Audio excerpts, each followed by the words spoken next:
कोसला या कादंबरीचे लेखक खालीलपैकी कोण आहेत? कोसला या कादंबरीचे लेखक खालीलपैकी कोण आहेत? खालील दिलेल्या ऑप्शन तुम्ही पाहू शकता. या प्रश्नाचं योग्य उत्तर ऑप्शन 4 भालचंद्र नेमाडे. कोसला या कादंबरीचे लेखक हे भालचंद्र नेमाडे हे आहेत. तसेच मित्रांनो, आरोग्य विभाग परीक्षेमध्ये पुस्तक आणि त्याचे लेखक या टॉपिकवर हमखास प्रश्न विचारला जाते. त्यासाठी हा टॉपिक आपण विस्तारपणे पाहूया. लमाण या पुस्तकाचे लेखक आहेत श्रीमान लागू. बटाट्याची चाळ या पुस्तकाचे लेखक आहेत पु ल देशपांडे. एक होता कावर या पुस्तकाचे लेखक आहेत विना गवाणकर. नटसम्राट या पुस्तकाचे लेखक आहेत वि वा शिरवाडकर. हिंदू या पुस्तकाचे लेखक आहेत भालचंद्र नेमाडे. फकीरा या पुस्तकाचे लेखक आहेत अण्णाभाऊ साठे. ग्रामगीता या पुस्तकाचे लेखक आहेत संत तुकडोजी महाराज. तसेच मित्रांनो, लक्षात असू द्या, आरोग्य विभाग परीक्षेमध्ये लमाण या पुस्तकाचे लेखक कोण आहेत आणि एक होता क्रावर या पुस्तकाचे लेखक कोण आहेत असं सुद्धा प्रश्न विचारण्यात आलेला होता. तर मित्रांनो, लमाण या पुस्तकाचे लेखक आहेत श्रीमान लागू आणि एक होता कावर या पुस्तकाचे लेखक आहेत विना गवाणकर. पुढील प्रश्न आहे, साबरमती प्रकल्प कोणत्या राज्यात आहे? साबरमती प्रकल्प कोणत्या राज्यात आहे? खालील दिलेल्या ऑप्शन तुम्ही पाहू शकता. या प्रश्नाचं योग्य उत्तर ऑप्शन 3 गुजरात. साबरमती प्रकल्प हे गुजरात या राज्यामध्ये आहे. पुढील प्रश्न आहे, भारताचे एरावत सुपर कॅम्प्युटर जगामध्ये कितव्या स्थानी आहे? भारताचे एरावत सुपर कॅम्प्युटर जगामध्ये कितव्या स्थानी आहे? खालील दिलेल्या ऑप्शन तुम्ही पाहू शकता. या प्रश्नाचं योग्य उत्तर ऑप्शन 1 75व्या. भारताचे एरावत सुपर कॅम्प्युटर हे जगामध्ये 75व्या स्थानी आहे. तसेच मित्रांनो, लक्षात असू द्या, 50 वर्षाच्या महोत्सवाला सुवर्ण महोत्सव म्हणतात, तर 60 वर्षाच्या महोत्सवाला हीरक महोत्सव म्हणतात. 75 वर्षाच्या महोत्सवाला अमृत महोत्सव म्हणतात, तर 100 वर्षाच्या महोत्सवाला शताब्दी महोत्सव असे म्हणतात. लक्षात असू द्या मित्रांनो, महत्त्वाचा टॉपिक आहे. या टॉपिकवर सुद्धा आरोग्य विभाग परीक्षेमध्ये प्रश्न विचारण्यात आलेला होता. पुढील प्रश्न आहे, आरटीआय भारतातील कोणत्या राज्यात सर्वप्रथम लागू झाला होता? आरटीआय भारतातील कोणत्या राज्यात सर्वप्रथम लागू झाला होता? खालील दिलेल्या ऑप्शन तुम्ही पाहू शकता. या प्रश्नाचं योग्य उत्तर ऑप्शन 2 तामिळनाडू. आरटीआय भारतातील तामिळनाडू या राज्यामध्ये सर्वप्रथम लागू झाला होता. पुढील प्रश्न आहे, कंठस्थान घालणे या वाक्यप्रकाराचा अर्थ ओळखा. कंठस्थान घालणे या वाक्यप्रकाराचा अर्थ ओळखा. खालील दिलेल्या ऑप्शन तुम्ही पाहू शकता. या प्रश्नाचं योग्य उत्तर ऑप्शन 1 ठार मारणे. कंठस्थान घालणे या वाक्यप्रकाराचा अर्थ हे ठार मारणे होतो. पुढील प्रश्न आहे, भारतातील सर्वाधिक लांबीची राष्ट्रीय महामार्ग कोणता आहे? भारतातील सर्वाधिक लांबीची राष्ट्रीय महामार्ग कोणता आहे? खालील दिलेल्या ऑप्शन तुम्ही पाहू शकता. या प्रश्नाचं योग्य उत्तर ऑप्शन 3 NH 44. भारतातील सर्वाधिक लांबीची राष्ट्रीय महामार्ग हे NH 44 आहे. पुढील प्रश्न आहे, महात्मा फुले यांचा जन्म केव्हा झाला? महात्मा फुले यांचा जन्म केव्हा झाला? खालील दिलेल्या ऑप्शन तुम्ही पाहू शकता. या प्रश्नाचं योग्य उत्तर ऑप्शन 2 11 एप्रिल 1827 रोजी. महात्मा फुले यांचा जन्म 11 एप्रिल 1827 रोजी झाला. तसेच मित्रांनो, महात्मा फुले यांच्याबद्दल काही महत्त्वाची माहिती ते आपण बघूया. महात्मा फुले यांचे संपूर्ण नाव हे महात्मा ज्योतिराव गोविंदराव फुले आहे. महात्मा फुले यांचं गाव आहे कटगुण, तालुका खटाव, जिल्हा सातारा येथे. आणि मित्रांनो, महात्मा फुले यांचं आडनाव हे गोरे, पण फुलाच्या व्यवसायातून त्यांचे आडनाव हे फुले पडले. तसेच मित्रांनो, लक्षात असू द्या, 3 ऑगस्ट 1848 रोजी महात्मा फुले यांनी बुधवार पेठेतील भिडाच्या वाड्यामध्ये मुलींसाठी पहिली शाळा सुरू केली. तसेच मित्रांनो, महात्मा फुले यांची कोणकोणती पुस्तकं आहेत हे पण लक्षात असू द्या. ब्राह्मणाचे कसब, गुलामगिरी, शेतकऱ्याचा आसूड, सत्सार, इशारा आणि सार्वजनिक सत्यधर्म. लक्षात असू द्या मित्रांनो, महत्त्वाचा टॉपिक आहे. हा टॉपिक तुम्ही नोट डाऊनच करून घ्या. पुढील प्रश्न आहे, सत्तरिया हे नृत्य प्रकार कोणत्या राज्याचा आहे? सत्तरिया हे नृत्य प्रकार कोणत्या राज्याचा आहे? खालील दिलेल्या ऑप्शन तुम्ही पाहू शकता. या प्रश्नाचं योग्य उत्तर ऑप्शन 3 आसाम. सत्तरिया हे नृत्य प्रकार हे आसाम या राज्याचा आहे. तसेच मित्रांनो, लक्षात असू द्या, भरतनाट्यम हे नृत्य प्रकार तामिळनाडू या राज्याचा आहे. लावणी हे नृत्य प्रकार महाराष्ट्र या राज्याचा आहे. कथकली हे नृत्य प्रकार केरळ या राज्याचा आहे. भांगडा हे नृत्य प्रकार पंजाब या राज्याचा आहे. गरबा हे नृत्य प्रकार गुजरात या राज्याचा आहे. आणि मित्रांनो, घुमर हे नृत्य प्रकार राजस्थान या राज्याचा आहे. लक्षात असू द्या मित्रांनो, महत्त्वाचा टॉपिक आहे. या टॉपिकवर सुद्धा आरोग्य विभागामध्ये प्रश्न विचारला जाऊ शकतो. त्यासाठी हा टॉपिक तुम्ही नोट डाऊनच करून घ्या. पुढील प्रश्न आहे, मुघल घराण्याचा संस्थापक कोण होता? मुघल घराण्याचा संस्थापक कोण होता? खालील दिलेल्या ऑप्शन तुम्ही पाहू शकता. या प्रश्नाचं योग्य उत्तर ऑप्शन 1 बाबर. मुघल घराण्याचा संस्थापक हे बाबर होता. तसेच मित्रांनो, मुघल संस्थापक बाबरचे जन्म केव्हा झाले असा जर प्रश्न तुम्हाला विचारण्यात आला तर त्याचं योग्य उत्तर असणार आहे 14 फेब्रुवारी 1483 साली. पुढील प्रश्न आहे, पांगिरा या कादंबरीचे लेखक खालीलपैकी कोण आहेत? पांगिरा या कादंबरीचे लेखक खालीलपैकी कोण आहेत? खालील दिलेल्या ऑप्शन तुम्ही पाहू शकता. या प्रश्नाचं योग्य उत्तर ऑप्शन 1 विश्वास पाटील. पांगिरा या कादंबरीचे लेखक हे विश्वास पाटील आहेत. तसेच मित्रांनो, लक्षात असू द्या, व्यक्ती आणि वल्ली या पुस्तकाचे लेखक हे पु ल देशपांडे आहेत. राधे या पुस्तकाचे लेखक हे रणजित देसाई आहेत. दुनियादारी या पुस्तकाचे लेखक हे सुहास शिरवाडकर आहेत. आमचा बाप आणि आम्ही या पुस्तकाचे लेखक हे नरेंद्र जाधव आहेत. मानदेशी माणसे या पुस्तकाचे लेखक हे व्यंकटेश माडगुळकर आहेत. आणि मित्रांनो, ज्ञानेश्वरी या पुस्तकाचे लेखक हे ज्ञानेश्वर कुलकर्णी हे आहेत. लक्षात असू द्या मित्रांनो, महत्त्वाचा टॉपिक आहे आरोग्य विभाग परीक्षेमध्ये पुस्तक आणि त्याचे लेखक या टॉपिकवर 2 ते 3 प्रश्न प्रत्येक शिफ्टमध्ये असते. त्यासाठी हा टॉपिक तुम्ही विस्तारपणे पाहून जा. पुढील प्रश्न आहे, भारतातील कार्बन मुक्त गाव कोणते? भारतातील कार्बन मुक्त गाव कोणते? खालील दिलेल्या ऑप्शन तुम्ही पाहू शकता. या प्रश्नाचं योग्य उत्तर ऑप्शन 2 पल्ली. भारतातील कार्बन मुक्त गाव हे पल्ली आहे. पुढील प्रश्न आहे, भारताला सुमारे किती किलोमीटर लांबीची किनारपट्टी लाभलेली आहे?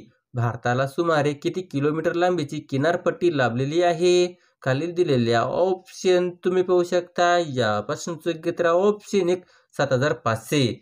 भारताला सुमारे 7500 किलोमीटर लांबीची किनारपट्टी लाभलेली आहे. तसेच मित्रांनो, लक्षात असू द्या, भारताच्या मुख्य भूमीस लाभलेला समुद्र किनारा हे 6100 किलोमीटर आहे. तर भारताची एकूण भूसीमा हे 15200 किलोमीटर आहे. तसेच मित्रांनो, लक्षात असू द्या, भारताचे एकूण क्षेत्रफळ हे 32,87,263 चौरस किलोमीटर एवढे आहे. भारताची दक्षिण उत्तर लांबी हे 3214 किलोमीटर आहे. तर पूर्व पश्चिम लांबी हे 2933 किलोमीटर एवढे आहे. लक्षात असू द्या मित्रांनो, महत्त्वाचा टॉपिक आहे. या टॉपिकवर सुद्धा आरोग्य विभाग भरतीमध्ये प्रश्न विचारण्यात आलेला आहे. त्यासाठी हा टॉपिक तुम्ही नोट डाऊन करून घ्या. पुढील प्रश्न आहे, निलगिरी पर्वतरांगा भारताच्या कोणत्या दिशेला आहेत? निलगिरी पर्वतरांगा भारताच्या कोणत्या दिशेला आहेत? खालील दिलेल्या ऑप्शन तुम्ही पाहू शकता. या प्रश्नाचं योग्य उत्तर ऑप्शन 2 पश्चिमेस. निलगिरी पर्वतरांगा हे भारताच्या पश्चिमेस आहे. पुढील प्रश्न आहे, भारतातील पहिली जनगणना केव्हा झाली? भारतातील पहिली जनगणना केव्हा झाली? खालील दिलेल्या ऑप्शन तुम्ही पाहू शकता. या प्रश्नाचं योग्य उत्तर ऑप्शन 1 1872 साली. भारताची पहिली जनगणना ही 1872 साली झाली. तसेच मित्रांनो, लक्षात असू द्या, भारताची पहिली जनगणना हे लॉर्ड मेयो या गव्हर्नर जनरलच्या काळात झाली. तसेच मित्रांनो, स्वतंत्र भारताची पहिली जनगणना केव्हा झाली असा जर प्रश्न तुम्हाला विचारण्यात आला तर त्याचं योग्य उत्तर असणार आहे 1951 साली. पुढील प्रश्न आहे, भारतीय राज्यघटनेमध्ये एकूण किती कलमे आहेत? भारतीय राज्यघटनेमध्ये एकूण किती कलमे आहेत? खालील दिलेल्या ऑप्शन तुम्ही पाहू शकता. या प्रश्नाचं योग्य उत्तर ऑप्शन 3 395. भारतीय राज्यघटनेमध्ये एकूण 395 कलमे आहेत. पुढील प्रश्न आहे, पण त्याआधी मित्रांनो, जर तुम्हाला अशाच प्रकारचे व्हिडिओ पाहायचा असल्यास चॅनलला सबस्क्राईब करायला विसरू नका. पुढील प्रश्न आहे, माहितीचा अधिकार कायदा कधी लागू झाला? माहितीचा अधिकार कायदा कधी लागू झाला? खालील दिलेल्या ऑप्शन तुम्ही पाहू शकता. या प्रश्नाचं योग्य उत्तर ऑप्शन 1 2005 साली. माहितीचा अधिकार कायदा हे 2005 साली लागू झाला. तसेच मित्रांनो, लक्षात असू द्या, माहितीचा अधिकार कायदा हे 15 जून 2005 रोजी अंमलात आला. तर माहितीचा अधिकार कायदा हे 3 ऑगस्ट 2005 साली लागू करण्यात आला. पुढील प्रश्न आहे, भारताला प्रथम ऑलिम्पिक मेडल हॉकी या खेळात केव्हा मिळाले? भारताला प्रथम ऑलिम्पिक मेडल हॉकी या खेळात केव्हा मिळाले? खाली दिलेल्या ऑप्शन तुम्ही पाहू शकता. या प्रश्नाचं योग्य उत्तर ऑप्शन 2 1920 साली. भारताला प्रथम ऑलिम्पिक मेडल हॉकी या खेळामध्ये 1920 साली मिळाले. पुढील प्रश्न आहे, प्लासी हे ऐतिहासिक गाव कोणत्या राज्यात आहे? प्लासी हे ऐतिहासिक गाव कोणत्या राज्यात आहे? खाली दिलेल्या ऑप्शन तुम्ही पाहू शकता. या प्रश्नाचं योग्य उत्तर ऑप्शन 3 पश्चिम बंगाल. प्लासी हे ऐतिहासिक गाव पश्चिम बंगालमध्ये आहे. पुढील प्रश्न आहे, भारतातील कार्बन मुक्त राज्य कोणते आहे? भारतातील कार्बन मुक्त राज्य कोणते आहे? खाली दिलेल्या ऑप्शन तुम्ही पाहू शकता. या प्रश्नाचं योग्य उत्तर ऑप्शन 1 हिमाचल प्रदेश. भारतातील कार्बन मुक्त गाव हे हिमाचल प्रदेश आहे. पुढील प्रश्न आहे, 108वी राज्यघटना कोणत्या वर्षी करण्यात आली? 108वी राज्यघटना कोणत्या वर्षी करण्यात आली? खालील दिलेल्या ऑप्शन तुम्ही पाहू शकता या प्रश्नाचं योग्य उत्तर ऑप्शन 4 2019 साली. 108वी राज्यघटना हे 2019 वर्षी करण्यात आली. भारताने सध्या कोणत्या नेटवर्क प्रणालीचा अवलंब केला आहे? भारताने सध्या कोणत्या नेटवर्क प्रणालीचा अवलंब केला आहे? खालील दिलेल्या ऑप्शन तुम्ही पाहू शकता या प्रश्नाचं योग्य उत्तर ऑप्शन 1 5G. भारताने सध्या 5G या नेटवर्क प्रणालीचा अवलंब केला आहे. राधे या कादंबरीचे लेखक कोण आहेत? राधे या कादंबरीचे लेखक कोण आहेत? खालील दिलेल्या ऑप्शन तुम्ही पाहू शकता या प्रश्नाचं योग्य उत्तर ऑप्शन 4 रणजित देसाई. राधे या कादंबरीचे लेखक हे रणजित देसाई आहेत. तसेच मित्रांनो लक्षात असू द्या, आरोग्य विभाग परीक्षेमध्ये पुस्तक आणि त्याचे लेखक या टॉपिकवर नेहमी प्रश्न विचारला जाते. त्यासाठी हा टॉपिक आपण विस्तारपणे पाहूया. असा मी या पुस्तकाचे लेखक आहेत पु ल देशपांडे. कोसला या पुस्तकाचे लेखक आहेत भालचंद्र नेमाडे. ययाती या पुस्तकाचे लेखक आहेत वि स खांडेकर. पानिपत या पुस्तकाचे लेखक आहेत विश्वास पाटील. मृत्युंजय या पुस्तकाचे लेखक आहेत शिवाजी सावंत. आणि मित्रांनो श्यामची आई या पुस्तकाचे लेखक आहेत साने गुरुजी. पुढील प्रश्न आहे 103व्या घटनादुरुस्तीनंतर EWS या प्रवर्गाला किती टक्के आरक्षण देण्यात आले? 103व्या घटनादुरुस्तीनंतर EWS या प्रवर्गाला किती टक्के आरक्षण देण्यात आले? खाली दिलेल्या ऑप्शन तुम्ही पाहू शकता या प्रश्नाचं योग्य उत्तर ऑप्शन 2 10%. 103व्या घटनादुरुस्तीनंतर EWS या प्रवर्गाला 10% आरक्षण देण्यात आले. पुढील प्रश्न आहे पंडिता रमाबाई यांनी बातमी सदन कोणासाठी स्थापन केले? पंडिता रमाबाई यांनी बातमी सदन कोणासाठी स्थापन केले? खालील दिलेल्या ऑप्शन तुम्ही पाहू शकता या प्रश्नाचं योग्य उत्तर ऑप्शन 1 अंध विद्यार्थ्यांसाठी. पंडिता रमाबाई यांनी बातमी सदन हे अंध विद्यार्थ्यांसाठी स्थापन केले. तसेच मित्रांनो पंडिता रमाबाई यांनी कोणकोणते संस्थे स्थापन केलेले आहेत हे पण लक्षात असू द्या. आर्य महिला समाज 1882 साली पुणे येथे स्थापन करण्यात आलेला आहे. शारदा सदन 1889 साली मुंबई येथे स्थापन करण्यात आलेला आहे. मुक्ती सदन 1896 साली केडगाव येथे स्थापन करण्यात आलेला आहे.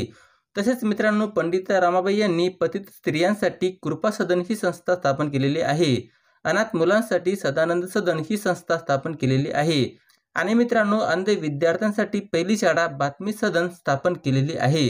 लक्षात असू द्या मित्रांनो महत्त्वाचा टॉपिक आहे. हा टॉपिक तुम्ही नोट डाऊनच करून घ्या. पुढील प्रश्न आहे आदर या शब्दाचा विरुद्धार्थी शब्द काय आहे? आदर या शब्दाचा विरुद्धार्थी शब्द काय आहे? खाली दिलेल्या ऑप्शन तुम्ही पाहू शकता या प्रश्नाचं योग्य उत्तर ऑप्शन 1 अनादर. आदर या शब्दाचा विरुद्धार्थी शब्द हे अनादर आहे. पुढील प्रश्न आहे 2011च्या जनगणनेनुसार भारतातील सर्वात कमी घनतेचे राज्य कोणते आहे? 2011च्या जनगणनेनुसार भारतातील सर्वात कमी घनतेचे राज्य कोणते आहे? खालील दिलेल्या ऑप्शन तुम्ही पाहू शकता या प्रश्नाचं योग्य उत्तर ऑप्शन 4 अरुणाचल प्रदेश. 2011च्या जनगणनेनुसार भारतातील सर्वात कमी घनतेचे राज्य हे अरुणाचल प्रदेश आहे. तसेच मित्रांनो आरोग्य विभाग परीक्षेमध्ये 2011च्या जनगणनेवर अनेक वेळा प्रश्न विचारण्यात आलेला आहे. त्यासाठी हा टॉपिक आपण विस्तारपणे पाहूया. 2011च्या जनगणनेनुसार भारताची एकूण लोकसंख्या हे 121 कोटी एवढी आहे. स्त्री पुरुष प्रमाण हे 943 एवढे आहे. तर बाललिंग गुणोत्तर हे 919 एवढे आहे. तसेच मित्रांनो 2011च्या जनगणनेनुसार भारतातील घनता हे 382 एवढे आहे. तर साक्षरता हे 73% एवढे आहे. तसेच मित्रांनो 2001च्या तुलनेत 2011ची वाढ हे 17.72% एवढी आहे. महत्त्वाचा टॉपिक आहे मित्रांनो. या टॉपिकवर सुद्धा आरोग्य विभाग परीक्षेमध्ये प्रश्न विचारण्यात आलेला आहे. त्यासाठी हा टॉपिक तुम्ही नोट डाऊनच करून घ्या. पुढील प्रश्न आहे बक्सरची लढाई केव्हा झाली? बक्सरची लढाई केव्हा झाली? खालील दिलेल्या ऑप्शन तुम्ही पाहू शकता या प्रश्नाचं योग्य उत्तर ऑप्शन 1 22 ऑक्टोबर 1764 साली. बक्सरची लढाई हे 22 ऑक्टोबर 1764 साली झाली. पुढील प्रश्न आहे स्वामी दयानंद सरस्वती यांनी आर्य समाजाची स्थापना कोणत्या वर्षी केली? स्वामी दयानंद सरस्वती यांनी आर्य समाजाची स्थापना कोणत्या वर्षी केली? खालील दिलेल्या ऑप्शन तुम्ही पाहू शकता या प्रश्नाचं योग्य उत्तर ऑप्शन 4 1875 साली. स्वामी दयानंद सरस्वती यांनी आर्य समाजाची स्थापना हे 1875 साली केली. तसेच मित्रांनो आर्य समाजाबद्दल काही महत्त्वाची माहिती ते आपण बघूया. आर्य समाजाची स्थापना हे 10 एप्रिल 1875 साली झाली आणि जे ठिकाण होते मुंबई येथे. आर्य समाजाचे संस्थापक आहेत स्वामी दयानंद सरस्वती आणि याचे उद्देश आहेत शैक्षणिक, धार्मिक अभ्यास, अध्यात्म आणि सामाजिक सुधारणा करणे. पुढील प्रश्न आहे संविधान कोणत्या वर्षी संविधान सभेत स्वीकारले गेले? संविधान कोणत्या वर्षी संविधान सभेत स्वीकारले गेले? खालील दिलेल्या ऑप्शन तुम्ही पाहू शकता. या प्रश्नाचं उत्तर आहे ऑप्शन 3 26 नोव्हेंबर 1949 साली. संविधान हे 26 नोव्हेंबर 1949 वर्षी संविधान सभेत स्वीकारले गेले. तसेच मित्रांनो लक्षात असू द्या, संविधान हे 26 नोव्हेंबर 1949 साली स्वीकारण्यात आला, तर संविधानाची अंमलबजावणी हे 26 जानेवारी 1950 साली करण्यात आली. तसेच मित्रांनो 26 नोव्हेंबर हे संविधान दिन म्हणून साजरा करण्यात येत असतो. पुढील प्रश्न आहे, गहू हे कोणत्या प्रकारचे पीक आहे? गहू हे कोणत्या प्रकारचे पीक आहे? खाली दिलेल्या ऑप्शन तुम्ही पाहू शकता. या प्रश्नाचं उत्तर आहे ऑप्शन 2 रब्बी पीक. गहू हे रब्बी प्रकारचे पीक आहे. पुढील प्रश्न आहे, पण त्याआधी मित्रांनो जर तुम्हाला अशाच प्रकारचे व्हिडिओ पाहायचे असल्यास चॅनलला सबस्क्राईब करायला विसरू नका. पुढील प्रश्न आहे, बंगालची फाळणी कोणी केली? बंगालची फाळणी कोणी केली? खाली दिलेल्या ऑप्शन तुम्ही पाहू शकता. या प्रश्नाचं उत्तर आहे ऑप्शन 4 लॉर्ड कर्झन. बंगालची फाळणी हे लॉर्ड कर्झन या गव्हर्नर जनरलने केली. पुढील प्रश्न आहे, कृषी गणना किती वर्षांनी होत असते? कृषी गणना किती वर्षांनी होत असते? खाली दिलेल्या ऑप्शन तुम्ही पाहू शकता. या प्रश्नाचं उत्तर आहे ऑप्शन 4 5 वर्षांनी. कृषी गणना हे दर 5 वर्षांनी होत असते. पुढील प्रश्न आहे, कोविशिल्ड लस कोणत्या कंपनीने निर्माण केली? कोविशिल्ड लस कोणत्या कंपनीने निर्माण केली? खाली दिलेल्या ऑप्शन तुम्ही पाहू शकता. या प्रश्नाचं उत्तर आहे ऑप्शन 1 सिरम इन्स्टिट्यूट. कोविशिल्ड लस सिरम इन्स्टिट्यूट या कंपनीने निर्माण केली. पुढील प्रश्न आहे, खालीलपैकी अस्पृश्यता पाळण्यास बंदी कोणत्या कलमात तरतूद केली आहे? खालीलपैकी अस्पृश्यता पाळण्यास बंदी कोणत्या कलमात तरतूद केली आहे? खाली दिलेल्या ऑप्शन तुम्ही पाहू शकता. या प्रश्नाचं उत्तर आहे ऑप्शन 4 कलम 17 नुसार. अस्पृश्यता पाळण्यास बंदी हे कलम 17 मध्ये तरतूद करण्यात आली आहे. पुढील प्रश्न आहे, स्मरणगाथा या पुस्तकाचे लेखक कोण आहेत? स्मरणगाथा या पुस्तकाचे लेखक कोण आहेत? खाली दिलेल्या ऑप्शन तुम्ही पाहू शकता. या प्रश्नाचं उत्तर आहे ऑप्शन 1 गोपाल दांडेकर. स्मरणगाथा या पुस्तकाचे लेखक हे गोपाल दांडेकर आहेत. पुढील प्रश्न आहे, उज्ज्वला योजना कोणत्या राज्यात सुरू झाली? उज्ज्वला योजना कोणत्या राज्यात सुरू झाली? खाली दिलेल्या ऑप्शन तुम्ही पाहू शकता. या प्रश्नाचं उत्तर आहे ऑप्शन 1 उत्तर प्रदेश. उज्ज्वला योजना हे उत्तर प्रदेश या राज्यात सुरू झाली. अशा प्रकारचा हा व्हिडिओ होता मित्रांनो. जर तुम्हाला माझा व्हिडिओ आवडला असेल तर नक्की चॅनलला सबस्क्राईब करा.